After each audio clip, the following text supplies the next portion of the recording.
can be that guy. I want to be this guy. You're going to be that guy. I want to be this guy. Who's that guy? Man that gets under your skin. Don't waste it. This is the Shelf Podcast, and that noise is Gatesy. Yeah. Getting excited by the sound of his own voice. I want to be this guy.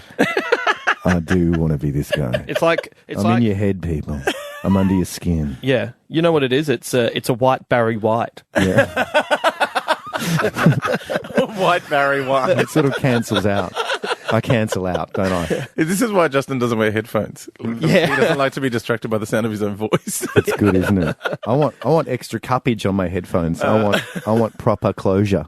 That's better. Oh yeah. I'm too distracted by the voices in my head. I don't need headphones. All right, I'll take the top of that. headphones. I'll take the headphones. This is Adam and Justin and Gatesy. You guys do a lot of podcasts, you know, and radio and things like that. So, Yeah. and I don't do it enough, obviously. You used to do it a lot. You used to do your song in an hour nonsense with your mates. Yeah, with me mates. With your mates. Otherwise referred to as tripod. Yeah. Sometimes, depending on how successful the song was, we were mates. Right. Or sometimes we weren't mates. Right. Did that kind of promote, when you were doing that, because that was for Triple J, Yeah. did that promote unity, or for the most part, or did Disharmony. or disharmony? Because you don't have long to get your point across. It was the kind of, if talking seriously, Yeah. it was the best way of learning how to write songs together. Right. Because, once we It had to be done in a hurry. Yeah, and we were actually In an hour. And it was, people would Oh, is that why they called it Song in an Hour? Yeah. I get it now. The proof of concept, right? Through me as well. yeah. Our second album was called Song in an Hour again. Like, we were so inventive. And the third one was, I think, Flogging a Dead Horse. I think that was the third album. Yeah. Or Kim Kardashian's wedding. I've completely missed this Kardashian Oh, stuff. don't worry. I'm just not across it at all. It feels good though, doesn't it? Not to I know it. guess. Yeah. Well, Really? Yeah. apparently celebrities like this, they're designed to bring us close together because we don't have, church and stuff like that. Right. So I feel like I've missed out on the spiritual sort of community. I have a thing with reality television where when you watch a scripted program, Yeah. Yes. especially if you're, I don't know, in a relationship, Yeah. you get a bit of shush, shush. I don't care about the dishes. This is important. They're saying something important now in this show. Right. Right now in Downton Abbey, or whatever you two want to watch. Flavor of Love? This is important. No, Flavor of Love is reality. Oh, but right, in a scripted show, it's like, this is an important bit of Yes, dialogue. I yes. can't miss this as a plot point. Right. But reality television, who gives a fuck? Yeah. Like, it's Yeah. just the same mess every week, and you just kind of sit there tuning in going, oh, Snooky, she's hilarious with the pickles on the Jersey Shore. And you could be watching it in a group, in a gang, Yeah. on the phone, you could be texting, you could be tweeting, you could be doing all of those things Yeah. while watching reality television, because they keep replaying it for you every 20 seconds. What just happened? The bits Yeah. you missed. This is important. We're showing it again after the ad break. That actually kind of suddenly all makes sense now. I still don't want to watch it, but that does make sense now. Why Do you think it works? Yeah, you can watch Kardashians because they just keep reiterating everything. It's like you see Kim, I'm freaking out about the wedding. And then she does a piece to camera. So I was freaking out about the wedding. Yeah, right. I don't want to be one of those guys. When someone releases an album who's quite popular, and then there'll always be some arsehole on Twitter. Like say Jimmy Barnes is putting out a new album, and then someone goes, "Jimmy who?" And you go, "Oh yeah, well done, cockfat." But I actually don't understand, where did the Kardashians come from? Like, what was were they plucked from obscurity to make a reality TV show, or did one do something and then it got spun out? Was one just hot? Technically, one was just hot and got rooted by Brandy's brother, Ray J, on a video. Who's Brandy? You know the Brandy, singer. the singer Brandy. Right. Who used to be in Moesha. Right. Who's nowhere near as famous as Kardashian? No. Yeah. You know. Wow. So which one was that? Was that the one that, was just Kim got married? Kardashian, yeah. Right. She did a sex tape. But then supposedly, before all that, her dad was one of the trial lawyers for OJ. Right. Like Rob Kardashian, he was like, Oh, okay. So there's pedigree there. Yeah, and then he died, and then the mum married Bruce Jenner, who was an Olympian and also is in You Can't Stop the Music, the Village People movie. He is in the... That's where I know him from. Yeah, and he's had terrible. a lot of surgery and looks exactly the same, but old. Does he still... Does he still wear a cut-off denim shorts? You've got to stop watching that video, man. Listen Every to day. the sound of the music. Listen I to the love sound you to of... death. That was my favourite song. Yeah, And I love that thought too. that construction worker was so butch. yeah. So butch. He's so manly. Banged a lot of ladies, according to that film clip. Yeah, heaps of chicks. Heaps of chicks. And I got that. You know what? I don't want to be a lawyer, Dad. No, I want to be a construction worker with that moustache, I want to be a bricky. singing disco. Yeah. Because you get to bang heaps of chicks. Oh, heaps of chicks. To death. To death. It's my favourite type of banging. Do you think... I'm from Adelaide. I was thinking about Big Brother the other day. And do you think white people's people have lost their enchantment with Big Brother because they've realised after several seasons that the people who come out of the Big Brother house invariably don't become celebrities? Yeah. You know, it wasn't a part of the whole thing, you know, they don't know that they're getting huge on the outside. It was that first season where no one knew. Like, they had no idea what was going on outside. and we they talked came about out. that with Chrissy. Yeah, with Chrissy Swan. And then Right. in later seasons, it's like, you know, it was like, I'm going in there to become a celebrity. Yeah, that's like it. The first season, they had no idea. Second season, they were slightly clueless. And then after that, it was like, no, I'm just constantly looking for the cameras. Where are the cameras? I wanna be on the camera. The same thing with Idol, you know, knowing that the winner's not going to sell a bunch of albums at the end of it. Coming second is often better. Yeah. Like, you know. That's how I've lived my life. And it's... We're still talking about music, right? Never excel. Never excel. Never excel. Yeah. Don't surprise anyone. Not even with Microsoft. No. Never excel. Never excel. I hate spreadsheets. Yes. No, but, you know, Guy Sebastian's done okay, and he won. Yeah, he's become an X Factor judge. Yeah, he's now a judge. He's done now very doing, well. you know, what he did before, but he's judging it. Keep it in-house. That's cool.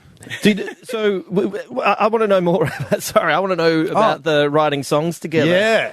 Because I find that interesting because, you know, you literally have an hour.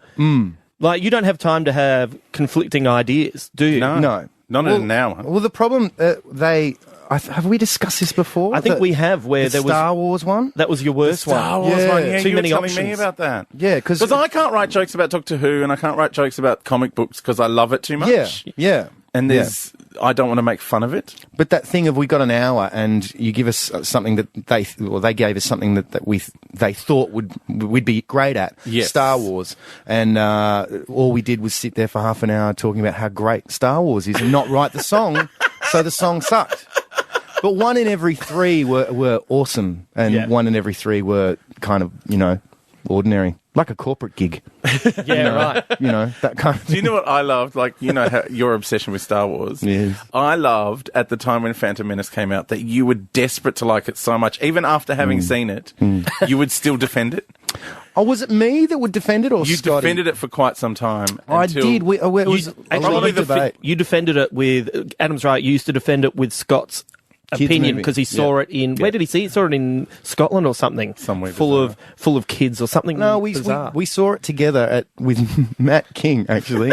Matt King. At a Mount Waverley Kingy. cinema at midnight. You know, we were that keen. Oh, the midnight we were that keen. screening. And I was sitting right next to Kingy as well, and he was just going, "Oh my, this stinks." You know, and you're doing this with just ruining the entire like I am when. Did he call it Jar Jar Stinks? Yeah. Like But no, the defense was it's a kids movie. Star Wars was a kids movie. Yeah, I know. And all this sort of stuff, which I kind of still believe. Arnie is still an annoying little fuck though, and ruin and yeah. I watched it the other day because it came out on Blu-ray, and I went, all right, I'm gonna. Oh no, I can't really buy it. hard work. But, you know, there's all that stuff about, you know, like... the original Star Wars... I knew that there was some shit going down, but I didn't need to have an economics degree to understand how they were doing a trades block. It was bad. Now, so when you It say, was bad. when the argument of it's a kids' movie, well, then why is there all this stuff about them going, Trade we're going to negotiations. hold the money Yeah. back? Like, Terrible. what? No, Terrible. just shoot, bam, bam, bam. The genius of calling it episode 4 was you don't need to know any of that garbage. I don't want to know any of that garbage. Yeah. Just put me in a scene where a ship's going over my head and it's happening. It's the Patton Oswalt routine about if he could get a time machine, he'd go back and cave George Lucas's head in because, you know, and it's this big routine about, you know, like, George talking about, I'm going to go back and make the first 3 films. That's great. You're going to see Darth Vader as a kid. What? And then, Boba Fett. I love Boba Fett. What? As a kid? What? And then eventually he says, the last thing I want to do is have someone hold up a picture of John Voight's ballsack. That's where Angelina Jolie came from. Well, that's why Patton Oswalt's a genius. Yeah. Oh God, I do. I like. Have you watched the Clone Wars show, like the cartoon? That's really good. I watched the original cartoon where they used to do like 6 minutes. Oh, the little 6-minute ones. They were fantastic. They were good. They were amazing. They were. But I like the computer animated one. Yeah, I saw the movie. And was really upset. Isn't the movie the first Star Wars movie not to make like 100 million at the cinema? I don't. Well, it wasn't meant to be a movie. It was 3 episodes of the cartoon glued together. Right. Well, it like when they made the Battlestar awful. Galactica movie when I was 10, and I was like, I'm going to go see Battlestar Galactica the movie, and it was just 2 episodes stuck together. Yeah, and the Mission Galactica, the Silent Attack, was the same thing. Again, another 2 episodes stuck together. We got that a lot in Australia. We did. The Spider-Man movies. The late 70s. That was just the TV show stuck on the big screen. And here's a confession. Here we go. I went to the BJ cinema. and the Bear was no. I went to the cinema, and as an adult, like it would have been like 93 or 94 or something, right? In Sydney, in Pitt Street, to see Bette Midler in the Gypsy made-for-TV movie. Oh, really? Wow. That's not embarrassing. It was ad breaks. Like when there weren't ads, like, it goes dark and then it comes back on again. Like, that's there were awesome. ad breaks because it was a made-for-TV musical with Bette Midler. Wow. I wish they'd do that with more TV shows. Imagine going to the cinema to see a double episode of Tremake. Yeah, or Deadwood. Deadwood. Just once a Boardwalk week. Empire. You don't like that? Adam hates it. I watched the whole first season. I didn't like anyone. Wow. Really? I was like, why do I keep watching this? Apart from the fact that I like Kelly MacDonald as an actress. Yeah, I love Kelly What's MacDonald. the setting of that show? Depression era. Prohibition. Very era. gay. The Very rise. gay. Yeah. The rise of Al Capone. Al Capone. There's a Everyone's guy so with half a depressed. face. I love the guy with half a face. What about Michael Shannon? He's going to be good. He's a good actor. I like him flagellating himself with a belt. That was good. Oh. But, I could see that in any video I watch. There are specific titles, in fact. That's what Adam calls Saturday night in.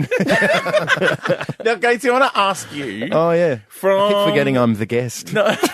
Well, you're part of the shelf. You're on every week. Yeah. At the live show. Now, when you started doing, because you did stand up for the first time, really, at the shelf alone, were you worried about possibly just everything doing tripod stuff and going, I can't own this. It's not mine. No, well, it's sort of a collaborative thing. What's mine? What's theirs? What's whose? What's amazing about tripod is that if a gig goes brilliantly, you can only really take a third of the credit, and vice. If it goes badly, well, you can blame 2 other people. Yeah, it's brilliant, great. But what was amazing about, and Hamo gave me a call like a month and a half out of doing the shelf. Yeah. And said, do you want to, just finish the first bracket with a song or something? And I thought, he's asking me to rise to a challenge. I'm going to take it. Yeah. But didn't really, I also wanted to do talky stuff with the guitar down. I didn't want to just sing a song and stuff. Yeah. I wanted to try it. Because it's the See how biggest it felt. fear. It's my biggest fear. Really? Yeah. Doing it alone. Doing it alone, standing on stage and trying to make people laugh. You knew we were there if anything went wrong. And I've always come and annoyed rescued you. I've always annoyed Hamo. He's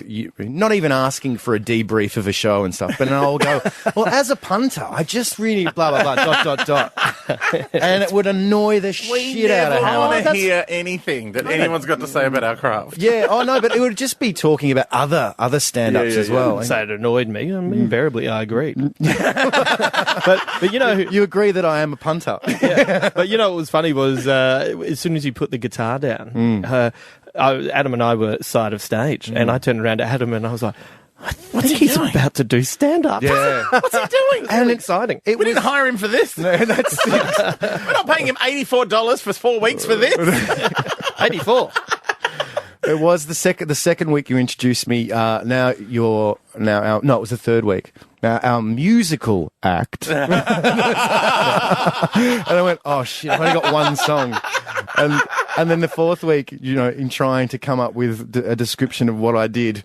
Well, this guy, look, I don't understand what he's about to do. No, So I was going to bring him out. It was great. But it was a cracking room. But and an awesome I thought you could audience. see the stand up clicking each week. Yeah. You know, like because you know what made me laugh about your first joke, and we hadn't discussed this, but your first joke was an in-joke. Did you realise that? Spiders. Yeah. Yeah, nah. That was one of those things, because I hear the expression all the time, because I hang out with you, Yeah. and I hang out, Tripod uses it. And Mickey D, well, I Yeah. think was the one who introduced it, Yeah. wasn't he? Like, didn't Maybe. I think don't it was know. because Mickey D had. So what was it? What No, was Mickey D was in, I think, Ireland or somewhere, and he said to someone, "Oh, let's go and have. Are we going to have a drink?" And the guy turned around to him and said, "Well, we're not here to fuck spiders." And Mickey just went, "What?" and had this great routine that was very funny. But he introduced the term. I think this was even back when I was living in Adelaide, like, Jesus. you know, so it's a long the time dawn ago. of time. A dawn of time, or this millennium.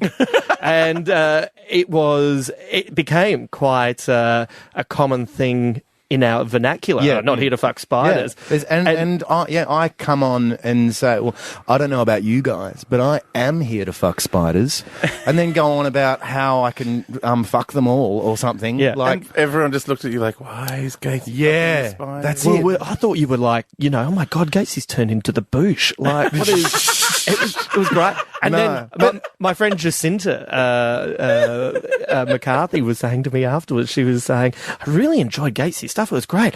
I'm not sure about that fucking spider stuff, though.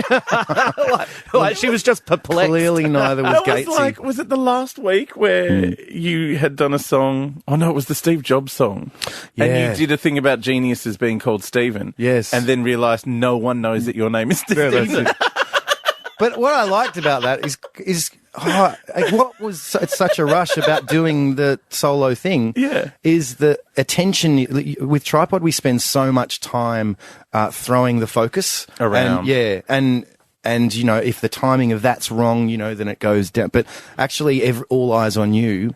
Getting through your stuff, rightly or wrongly, it's a freaking rush. Yeah. Yeah. And it's almost like, well, I don't have any editing, any censorship or whatever. Just, okay, if I come up with a funny thing, if you say it on the night, then you know straight away. It's not going through a filter system of, I don't think that's funny. And there's not two other people, like, if you do, you know, perhaps when you're doing Tripod, maybe improvise something, there's not someone there going, and trying to fix it. Back on course. Yeah, and exactly. You just go, I'm just going to take myself off course. Yeah.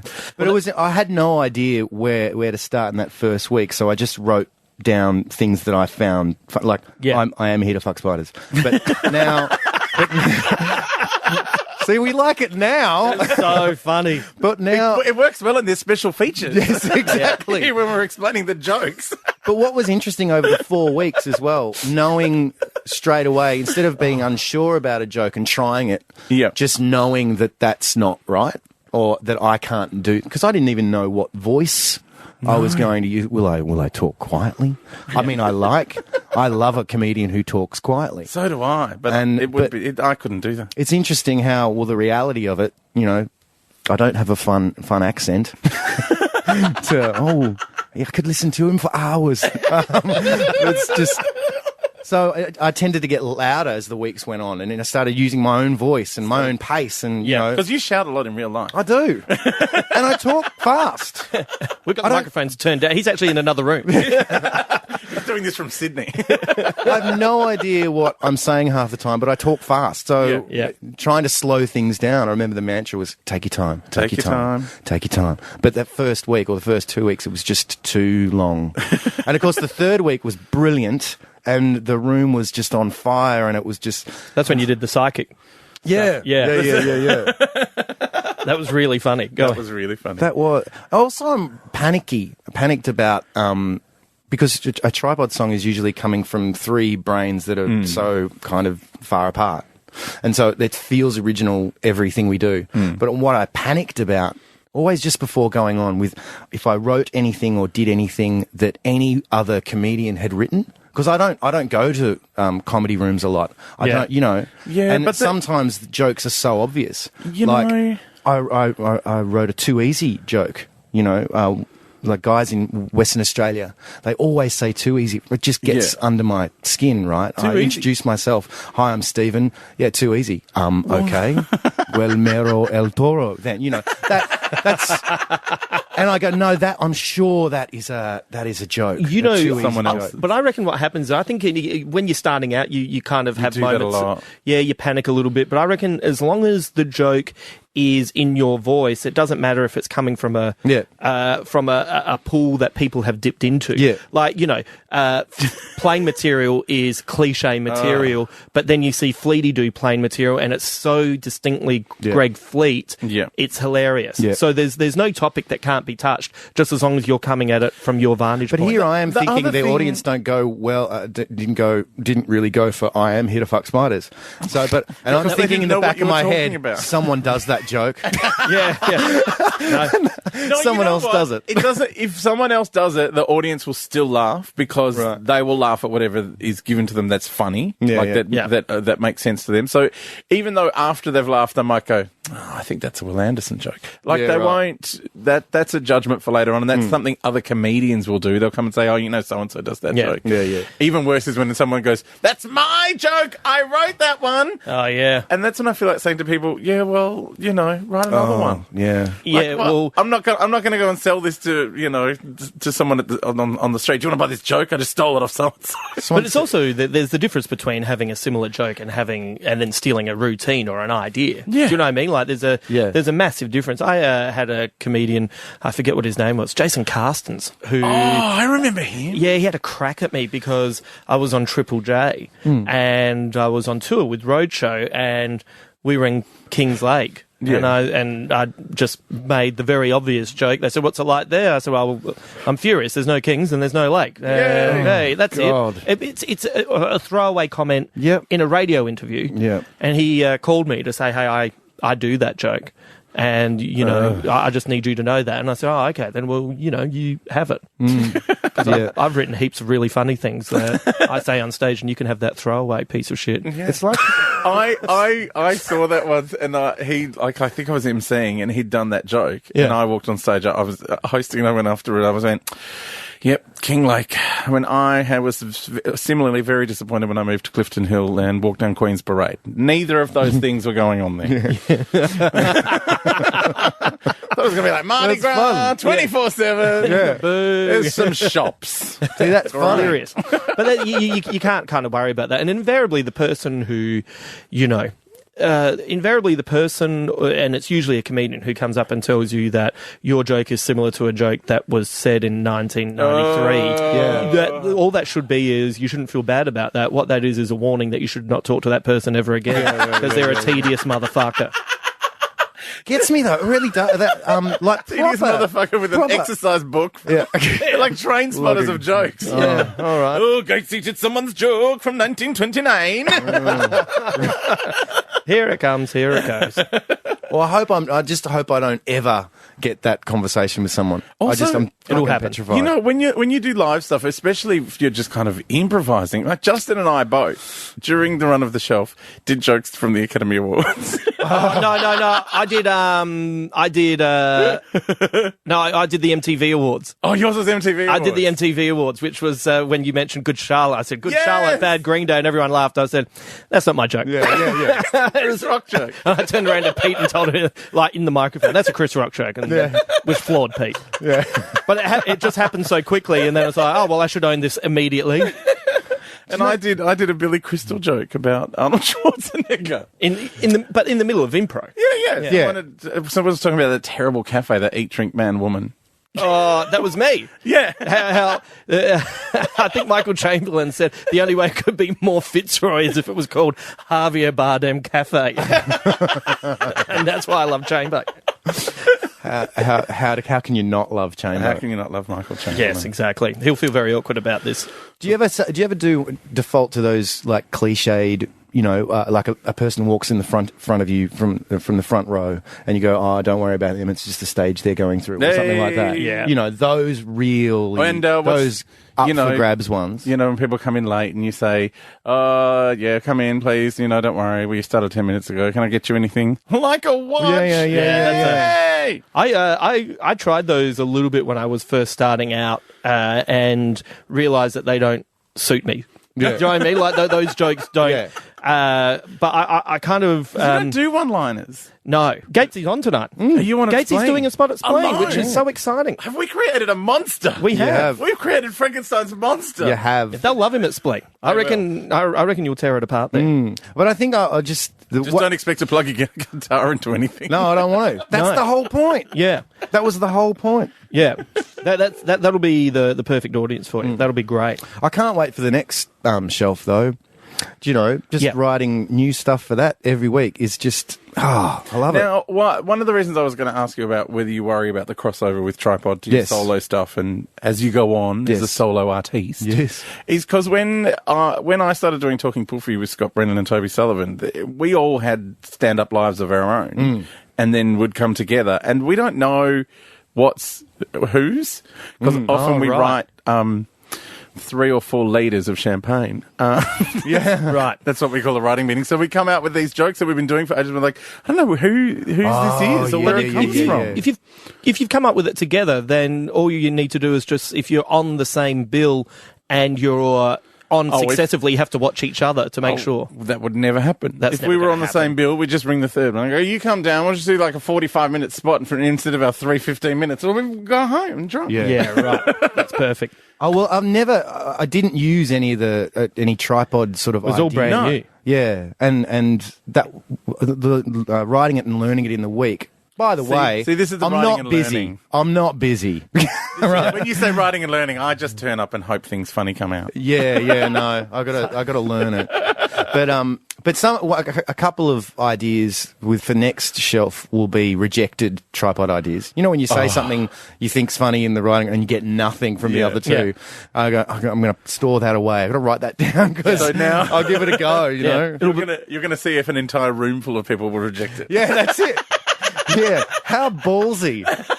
Like, I've already got 2 people who I admire. Those other musical nerds didn't want it. What do you think? Oh, no one wants it. You stink.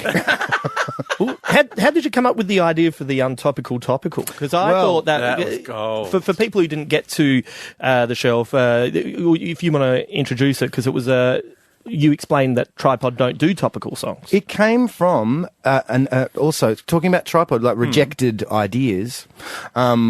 Tripod did a song about 10 years ago called, it was a requiem for topical songs, Right, it was a really sad song. This is a song to commemorate all of the topical songs we've done. Right. It's because we can't do songs about, that anymore. And so it was a very sad, little requiem.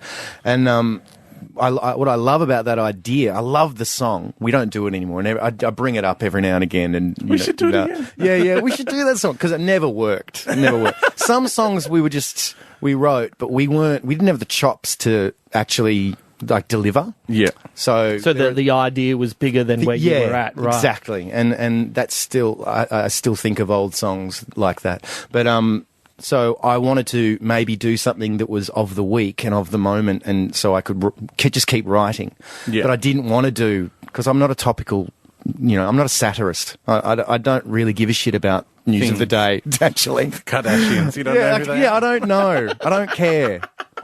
I want to escape from all that when I go, see my comedy or something. But so the idea of an untopical topical song just came out of nowhere, but mining that idea was just through actual writing, and so some of them, like the Sydney Olympics one, which was my favourite one of the thing because it had lots of jokes in it, I think, was great. But the next week when I did the Steve Jobs, it was too soon. It was interesting. Like it was too topical, I think. But I think the concept of it was probably too topical for people who were there because he had just died. Yes. But it was more like the song itself, though, Was exactly what it was meant to be. was and it was all about what an amazing genius he was and all the things that he'd done, and there was no kind of But yeah, making a phone is just. I think you're. you've gone Your too head's far.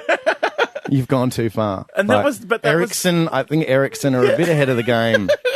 Nokia. I think someone yelled out too soon, which made me laugh because I think they were joking as well. But Yes. Because the song was non-topical. because the song was non-topical, Yes. and it's talking about the genius of what's he going to do in the future, which we already know. Yes. Yeah. It's done. Yeah. But I do. But I think I've painted myself in a corner because I don't want to not do an topical song now. If that makes right. sense. You just want to do one every week, a non-topical. Yeah, yeah. they're funny. I mean, it's fun. It But you know is. what It's was- funny? It's a fun element. You know what was interesting was asking the audience for suggestions, and them like. There was some really obscure things like as an example, Stuart Diver, would he have come out if he knew that Craig McLachlan was going to play it in a made-for-TV movie? So funny. But then people were yelling out, the gold rush. The gold rush. Yeah. That's fucking nebulous. Yeah. That is, I mean, that's untopical, but Non-topical. it has to sort of The Renaissance. live within our lifetime. Yeah. Yeah, Yeah. Maybe- that's a historical. I think Queen Nefertiti. Song. at the end of all this, What am I going to say about that? you should do Stephen Gates's History of the 20th Century. Right, yes. Yeah. Yeah. In retrospect. In retrospect. No, I don't know. I don't know how you'd do an hour show of untopical, untopical topical songs. I think the joke might run out of steam. No, it will I never think run out of steam. Well, you can Yeah. just punctuate a show with them. Yeah, maybe. Do you know what I mean? Like, yeah. you'd probably hit the 20-minute, 40-minute, and then do something that maybe you could do an untopical, topical song about the whole show that you just did, It was interesting having and then get completely lost up your arsehole. Adam McKenzie said something lovely. He said, I've got so many untopical topical songs. I've got so many of them. That he wrote at the time. Yeah, exactly. And that's great.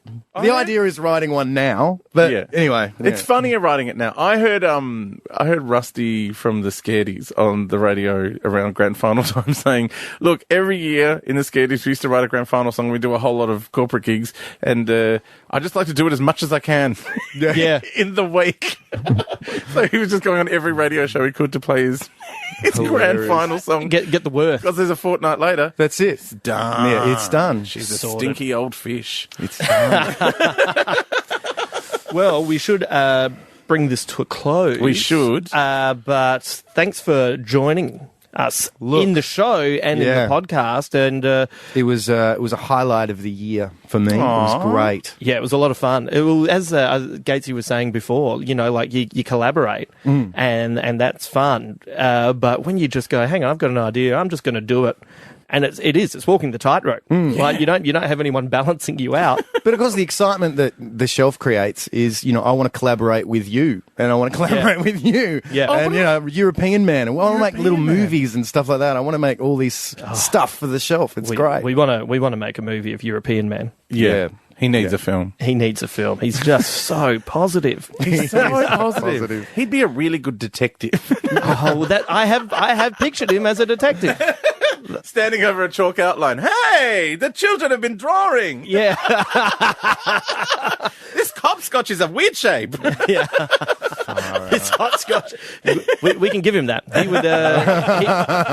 He would sell the fuck out of that. He'd be Why? great. He was so funny. You know what I loved afterwards was him just walking around still in character. Yeah. Yeah. Yeah. If the hair's on, Yeah. European Man is in the house. Yeah. Right. And Yeah. then And talking about, his other persona, like he was someone else. yeah, it's great. And then when he didn't have his hair on, he would talk about European Man like he was just... Yeah, saying how much he was disappointed that he didn't see him. like Clark Kent. Yeah. Yeah. Yes. That would make Superman make a lot more sense, wouldn't it? If when he was Superman, he's just clean shaven, and when he's not Superman, he's European Man. Totally. No one would suspect that guy comes from another planet, just from another country. He'd be totally inconspicuous. Oh, dear me. Well, Gatesy, we'll try and have one of your untopical topical songs on the Yeah. podcast. Sure. We'll shove it in people's ears. Yeah. Let's do it. Let's do it. Yeah. Oh dear. I got to mind this stuff. I got to do it. Well, we'll catch up with you next week and find out how your gig went. Okay, yeah. Your non-shelf gig. The non-shelf gig, proper real life stuff. Outside of the warm bosom of the shelf. I don't. Yeah, it's a warm bosom. That's it. Yeah. And I'm ready for a cold tit. Wow. Stephen Gates sucking on the icy tit of stand-up comedy. Wow. Never hear him talk like